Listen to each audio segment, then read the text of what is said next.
In the far southeastern corner of Arizona, where the state meets both New Mexico and Mexico, stands a lonely ranch house. The nearest town is miles away, and at night, the only sounds are the whisper of desert winds and the occasional cry of a coyote. This is Slaughter Ranch, and the stories that haunt its adobe walls are as dark as the moonless Arizona nights that shroud it.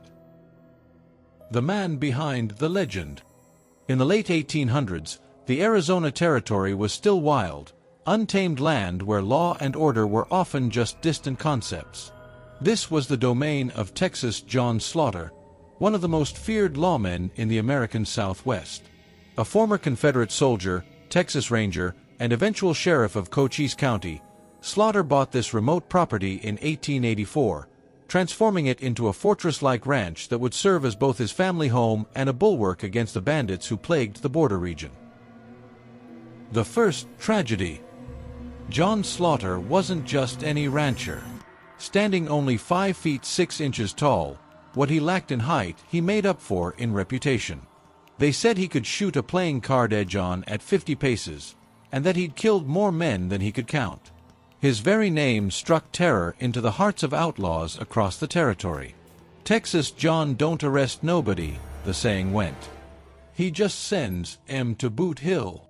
But it wasn't just Slaughter's reputation for violence that made the ranch infamous. It was what happened to his family there, and the darkness that seemed to seep into the very walls of the place. The curse begins.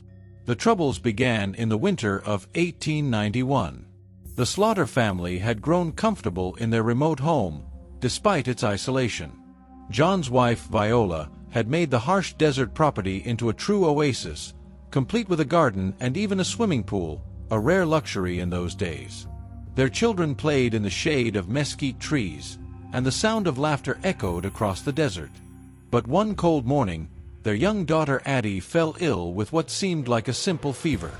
Miles from the nearest doctor, they could only watch helplessly as the mysterious illness took hold. Within days, she was gone. They buried her in a small plot behind the house, marking her grave with a wooden cross that still stands today. The bloodiest days. After Addie's death, strange things began happening at the ranch. Workers reported seeing a small figure in a white dress playing in the garden at dusk.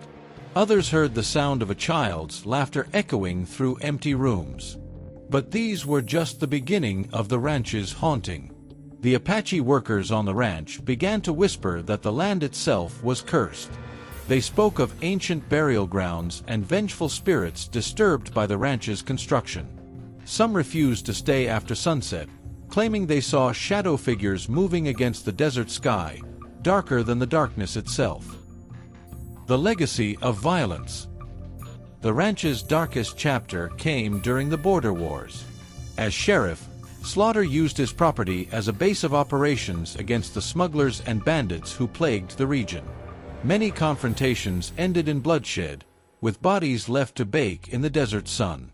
Local legend says that more than 50 men met violent deaths within sight of the ranch house.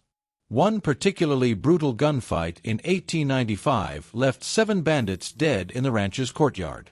Workers claimed that for weeks afterward, they could hear phantom gunshots and the screams of dying men echoing across the property at exactly midnight.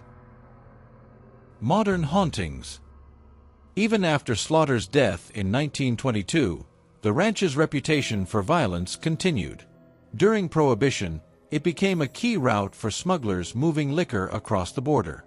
More blood was spilled, more bodies buried in unmarked graves in the surrounding desert.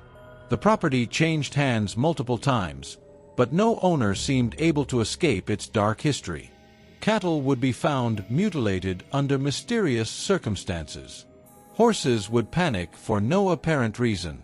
Ranch hands would quit without notice, some claiming they'd been touched by invisible hands in the darkness, others saying they'd seen John Slaughter himself, still patrolling his property with a Winchester rifle in hand. The Night Watch.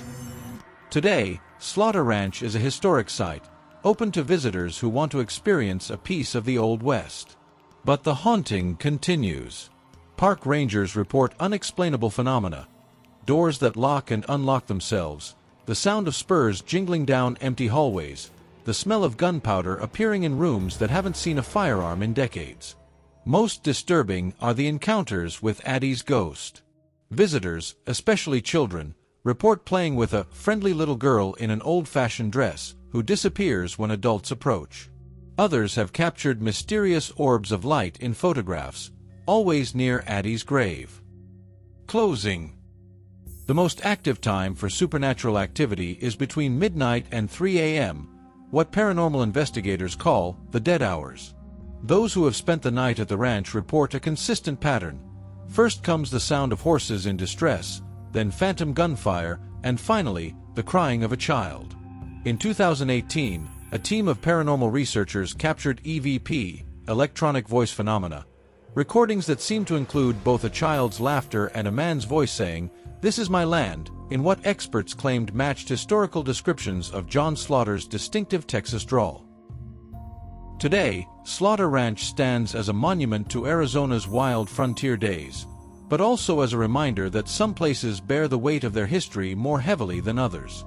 The violence, grief, and tragedy that marked its past seem to have left an indelible mark on the very fabric of reality there. If you visit Slaughter Ranch today, you might hear the tour guides tell sanitized versions of its history. But wait until the sun sets, when the desert wind picks up and shadows lengthen across the adobe walls. Listen carefully, and you might hear the echoes of its darker stories, the phantom gunshots, the ghostly laughter of a lost child, or the sound of Texas John's spurs still clicking across his domain, eternally patrolling the border between this world and the next. Some places are haunted by single tragedies, but others, like Slaughter Ranch, seem to collect darkness over time, layer upon layer, until the very ground becomes saturated with it. If you enjoyed the video, please leave a like and consider subscribing for more daily stories. I am the narrator, and I'll see you tomorrow.